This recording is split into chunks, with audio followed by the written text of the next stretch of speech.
இன்னைக்கு நாம நேத்து பார்த்த மானிட்டரி பாலிசி ஃப்ரேம்வொர்க்கோட கண்டினியூவேஷனை பார்க்க போறோம். ஆமா, நேத்து விட்ட டாபிக்ஸ இன்னைக்கு நாம banking competitive exam point of வியூல ஃபுல்லா கவர் பண்ணிடுவோம். கண்டிப்பா. ஸோ எக்ஸாம்க்கு தயாராயிட்டு இருக்கிற உங்களுக்கு, அதாவது இதை கேட்டுட்டு இருக்கிற உங்களுக்கு இந்த செஷன் ரொம்பவே யூஸ்ஃபுல்லா இருக்கும். ஒரு ஷார்ட்கட் மாதிரின்னு சொல்லலாம். கரெக்ட். ஆனா ஆரம்பிக்கிறதுக்கு முன்னாடி ஒரு சின்ன ரிமைண்டர். உங்களோட ரெகுலர் அப்டேட்ஸ் அண்ட் ப்ரிப்பரேஷன்ஸ்க்காக டிஸ்கிரிப்ஷன்ல அட்டாச் பண்ணியிருக்கிற டெலிகிராம் சேனல் லிங்கை ஃபாலோ பண்ணுங்க. அது ரொம்ப முக்கியம். அப்டேட்ஸ் மிஸ் பண்ணாம இருக்கு, அது ஹெல்ப் பண்ணும். ஓகே, டைரக்டா விஷயத்துக்கு வருவோம். இந்த ரிசர்வ் பேங்க் ஆஃப் இந்தியா, அதாவது ஆர்பிஐ, அப்புறம் மானிட்டரி பாலிசி கமிட்டி எம்பிசின்னு சொல்றோம் இல்லையா? ஆமா. இவங்களோட ஃபவுண்டேஷன் என்ன, சந்தையில பணப்புழக்கத்தை மேனேஜ் பண்றதுல இவங்க ரோல் என்னன்னு நாம முதல்ல புரிஞ்சுக்கணும். பாத்தீங்கன்னா, இது பேங்கிங் எக்ஸாம்ஸ்ல ரொம்பவே முக்கியமான ஒரு ஏரியா. ஆர்பிஐ அப்புறம் எம்பிசியோட ஃபவுண்டேஷனை நாம 3 முக்கிய தூண்களா பிரிக்கலாம். ஓகே, 3 தூண்கள். ஃபர்ஸ்ட் தூண் இன்ஃப்ளேஷன் கண்ட்ரோல். அதாவது சந்தையில விலைவாசி ரொம்ப அதிகமா போகாம ஒரு டார்கெட் ரேஞ்ச்குள்ள பிரைஸ் ஸ்டெபிலிட்டியை மெயின்டைன் பண்றது. விலைவாசியை கட்டுக்குள்ள வைக்கிறது. எக்ஸாக்ட்லி. ரெண்டாவது growth சப்போர்ட். வெறும் விலைவாசியை மட்டும் கண்ட்ரோல் பண்றோம்னு சொல்லிட்டு எக்கானமியை முடக்கிட முடியாது இல்லையா? ஆமா, பிசினஸ் நடக்கணும். கரெக்ட். அதனால சஸ்டைனபிள் எக்கனாமிக் எக்ஸ்பேன்ஷனை அவங்க சப்போர்ட் பண்ணணும். மூணாவது ஃபினான்ஷியல் ஸ்டெபிலிட்டி. அதாவது நம்ம ஃபினான்ஷியல் சிஸ்டம் எந்த ஒரு குளோபல் அதிர்ச்சியையும் தாங்குற மாதிரி ஸ்ட்ராங்கா இருக்கணும். சரியா சொன்னீங்க. இந்த 3 தூண்களையும் பேலன்ஸ் பண்றது தான் அவங்களோட பிரைமரி கோல். இந்த பேலன்ஸ் மெயின்டைன் பண்றது ஒரு டைட் ரோப் வாக் மாதிரி தான். ஒரு பக்கம் லிக்விடிட்டி, அப்புறம் இன்ஃப்ளேஷனை மேனேஜ் பண்ணணும். அதே நேரத்துல இக்கனாமிக் மொமெண்டமையும் தடுத்து நிறுத்தாம பாத்துக்கணும். சோ இதை செய்யறதுக்கான மெக்கானிசம் என்னன்னு பாத்தீங்கன்னா, ரீப்போ ரேட்டை அட்ஜஸ்ட் பண்றது. ஆமா, ரீப்போ ரேட் தான் அந்த கீ சிக்னல்.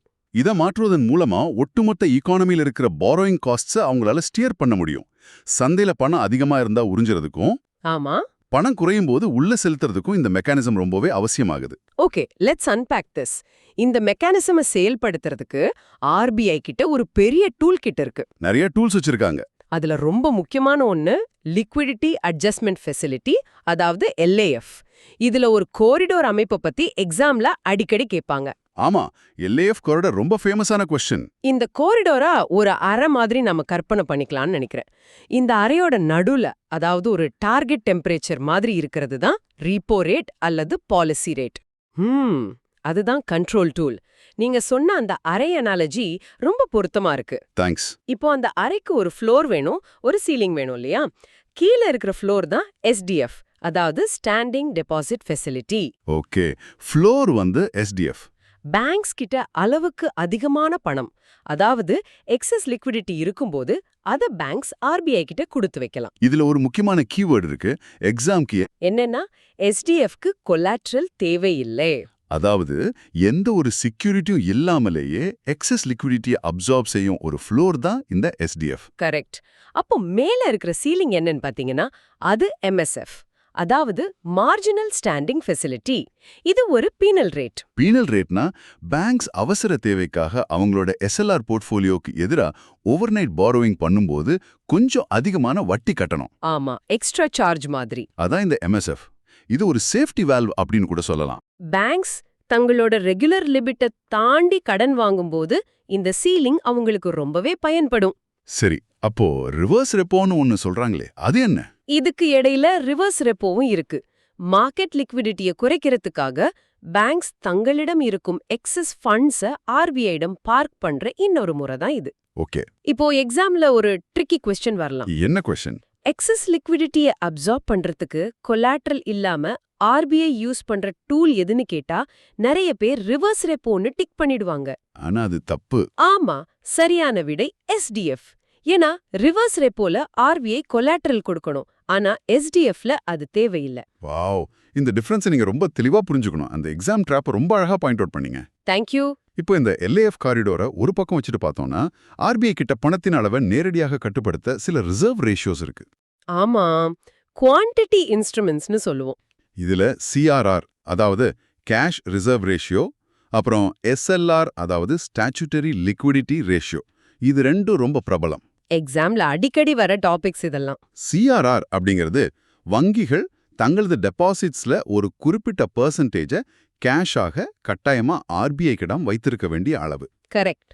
SLR அப்படிங்கிறது கேஷ், கோல்டு அல்லது ஜிசெக்ஸ் போன்ற லிக்விட் அசெட்ஸாக வங்கிகள் தங்களுக்குள்ளேயே மெயின்டைன் பண்ண வேண்டிய பெர்சன்டேஜ். இதுல நீங்க கவனிச்சீங்கன்னா CRR தான் RBI கிட்ட கொடுக்கணும்.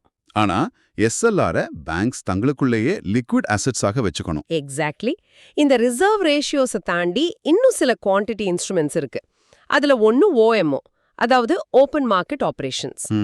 OMO சந்தையில டியூரபிள் லிக்விடிட்டியை இன்ஜெக்ட் பண்ணவோ அல்லது அப்சார்ப் பண்ணவோ RBI நேரடியாக ஜிசெக்ஸை வாங்குவது அல்லது விற்பது தான் இந்த OMO. பேங்க்ஸ் கைக்கு பணம் போகும், அப்போ லிக்விடிட்டி இன்ஜெக்ட் ஆகும்.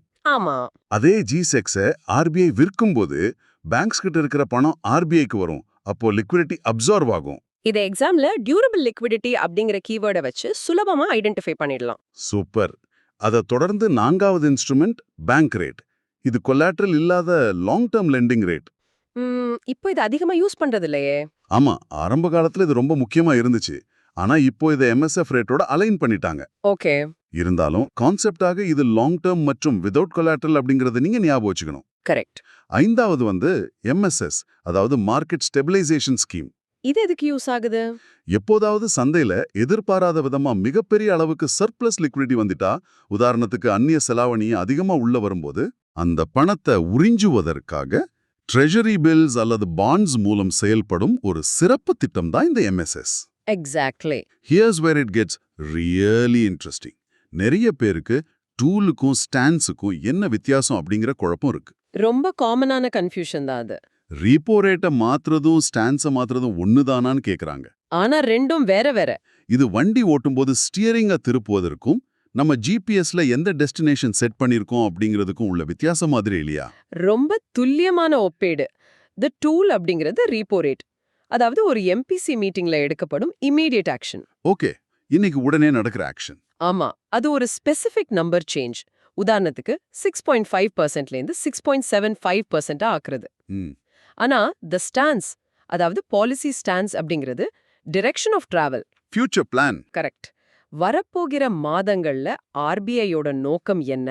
அவங்க growth-அ சப்போர்ட் பண்ண போறாங்களா இல்ல இன்ஃப்ளேஷனை குறைப்பதில் குறியா இருக்காங்களா அப்படிங்கிற ஃபியூச்சர் இன்டென்ட்டை சிக்னல் பண்றது தான் ஸ்டான்ஸ். அப்போ டூல் என்பது இன்னைக்கு நடக்கிற ஆக்ஷன், ஸ்டான்ஸ் என்பது நாளைக்கு என்ன நடக்க போகுதுன்னு மார்க்கெட்டுக்கு முன்கூட்டியே கொடுக்கிற ஒரு ஹிண்ட். எக்ஸாக்ட்லி. இந்த ஸ்டான்ஸை பொறுத்து தான் ஒட்டுமொத்த எக்கனாமியிலும் லோன் பிரைசிங் முடிவாகுது, இன்வெஸ்ட்மெண்ட் பிஹேவியருக்கான டோனும் செட் ஆகுது. ஆமா, அதனால தான் மார்க்கெட் ஸ்டான்ஸை ரொம்ப உன்னிப்பா கவனிப்பாங்க. இந்த ஸ்ட்ராட்டஜில முக்கியமா 3 ஸ்டான்சஸ் இருக்கு: அகாமடேட்டிவ், நியூட்ரல் மற்றும் டைட்டனிங். இந்த 3 ஸ்டான்ஸாஸ ஒரு ஸ்ட்ராட்டஜிக் மேட்ரிக்ஸ் வழியா நம்ம பார்க்கலாம். சொல்லுங்க. முதலாவது அகாமடேட்டிவ் ஸ்டான்ஸ்.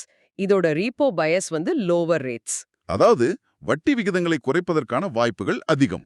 ஆமா, இதோட ஃபோக்கஸ் என்னன்னா பூஸ்டிங் growth.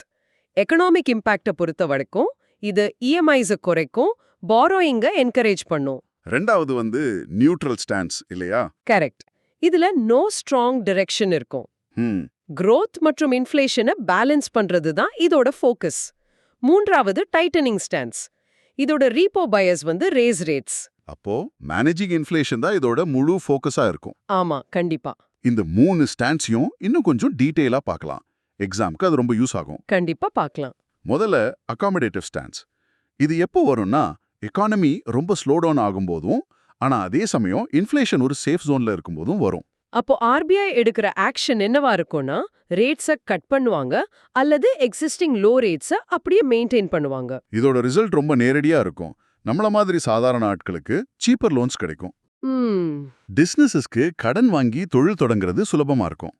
ஒட்டுமொத்தமா இது சந்தையில லிக்விடிட்டி மற்றும் இன்வெஸ்ட்மெண்ட்டை பூஸ்ட் பண்ணும். ஆனா இதுல சேவர்ஸ்க்கு ஒரு நெகட்டிவ் இருக்கு. ஆமா, பேங்க்ல FD போட்டு வட்டிக்கு எதிர்பார்க்கிறவங்களுக்கு லோவர் டெபாசிட் ரேட்ஸ் கிடைக்கும் அப்படிங்கறதையும் நீங்க ஞாபகம் வச்சுக்கணும். அடுத்து நியூட்ரல் ஸ்டான்ஸ். growth மற்றும் இன்ஃப்ளேஷன் ரெண்டும் பேலன்ஸ்டா இருக்கும்போது, ஆனா ஃபியூச்சர் கொஞ்சம் கணிக்க முடியாத அளவுக்கு அன்சர்டனா இருக்கும்போது இந்த ஸ்டான்ஸ் வரும். ஓகே.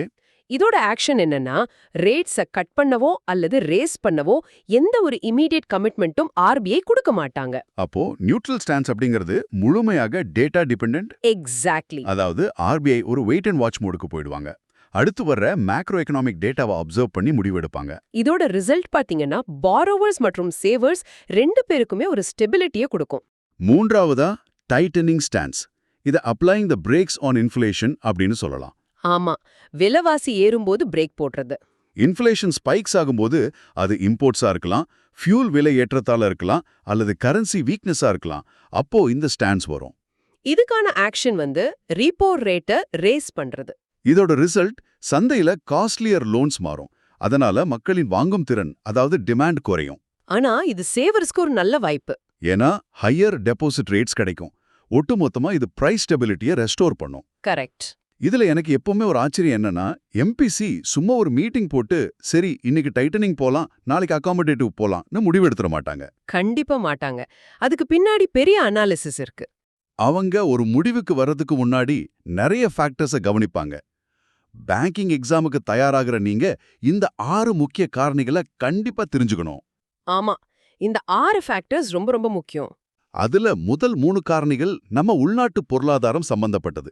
1, இன்ஃப்ளேஷன் ட்ரெண்ட்ஸ், அதாவது சிபிஐ, கன்சியூமர் பிரைஸ் இண்டெக்ஸ் எந்த திசையில போகுதுன்னு பாப்பாங்க. 2, ஜிடிபி growth எஸ்டிமேட்ஸ், நம்ம பொருளாதார வளர்ச்சி இலக்குகளை எட்டுதா அப்படிங்கிறது. 3 வந்து சிஸ்டம் லிக்விடிட்டி, சந்தையில இப்போதைக்கு பணப்புழக்கம் எப்படி இருக்கு அப்படிங்கிறது. அந்த முதல் 3 காரணிகள் டொமஸ்டிக் எக்கானமியை பிரதிபலிக்குது. கரெக்ட். அடுத்த 3 காரணிகள் கொஞ்சம் பிராடாகவும் குளோபலாவும் இருக்கும். ஓகே, 4வது காரணி என்ன? 4வது ஃபிஸ்கல் பாலிசி சிக்னல்ஸ். அரசாங்கத்தின் கொள்கைகள் மற்றும் பட்ஜெட் முடிவுகள் எப்படி இருக்கு, அரசாங்கம் அதிகமா கடன் வாங்குதா அப்படிங்கறத கவனிப்பாங்க. 5வது கரன்சி அண்ட் ட்ரேட், ரூபாயின் மதிப்பு மற்றும் ஏற்றுமதி இறக்குமதி நிலை என்னன்னு பாப்பாங்க. குறிப்பா ரூபாய் மதிப்பு வீழ்ச்சி அடைஞ்சா இறக்குமதி செலவு அதிகமாகி இன்ஃப்ளேஷன் ஏறும். 6வது காரணி குளோபல் டெவலப்மெண்ட்ஸ். இது ரொம்ப முக்கியம். குறிப்பா ஆயில் பிரைசஸ் மற்றும் யுஎஸ் ஃபெட் ரேட்ஸ் எப்படி இருக்குன்னு பாப்பாங்க. யுஎஸ் ஃபெட் ரேட்ஸ் இந்தியாவோட எம்பிசி முடிவுகளை எப்படி பாதிக்குதுன்னு நிறைய பேருக்கு ஒரு குழப்பம் இருக்கும். ஆமாம், அது ஒரு முக்கியமான கான்செப்ட். யுஎஸ்ல வட்டி விகிதம் அதிகமாச்சுன்னா வெளிநாட்டு முதலீட்டாளர்கள் இந்தியாவை விட்டு பணத்தை எடுத்துட்டு யுஎஸ்ல இன்வெஸ்ட் பண்ண போயிடுவாங்க. அதனால நம்ம கரன்சி வீழ்ச்சி அடையும். இதை தடுக்க ஆர்பிஐயும் வட்டி விகிதங்களை ஏத்த வேண்டிய கட்டாயத்துக்கு தள்ளப்படுவாங்க. எக்ஸாக்ட்லி. இந்த மாதிரி குளோபல் இன்டர் கனெக்டட்னஸை நீங்க எக்ஸாம்ல அனலிட்டிக்கல் கொஸ்டின்ஸ்க்கு பதிலளிக்க பயன்படுத்தலாம். So, what does this all mean? இது எல்லாமே மேக்ரோ எக்கனாமிக் லெவல்ல நடக்கிற விஷயங்கள். ஆனா இது ஆர்டினரி சிட்டிசன்ஸ்க்கும் பிசினஸ்க்கும் எப்படி இம்பாக்ட் ஆகும்னு பாப்போம். ஆமா, ரியல் லைஃப் இம்பாக்ட் என்னன்னு தெரியணும். முதல்ல அகாமடேட்டிவ் ஸ்டான்ஸ். பாரோவர்ஸ்க்கு இது ரொம்ப சாதகமான நேரம். ஏன்னா லோவர் இஎம்ஐஸ் இருக்கும், ஈஸி ஆக்சஸ் டு கிரெடிட் இருக்கும். குறிப்பா ஃப்ளோட்டிங் ரேட் லோன்ஸ் எடுக்கிறவங்களுக்கு இது ஐடியல் டைம். ஆனா சேவர்ஸ்க்கு இது எஃப்டி ரேட்ஸ் டிராப் ஆகுற நேரம். பிசினஸை பொறுத்த வரைக்கும் இது எக்ஸ்பான்ஷன் மற்றும் ஈஸி ஃபைனான்ஸ்க்கான நேரம். புதுசா ப்ராஜெக்ட்ஸ் ஆரம்பிக்க இது சரியான தருணம். அடுத்து நியூட்ரல் ஸ்டான்ஸ்.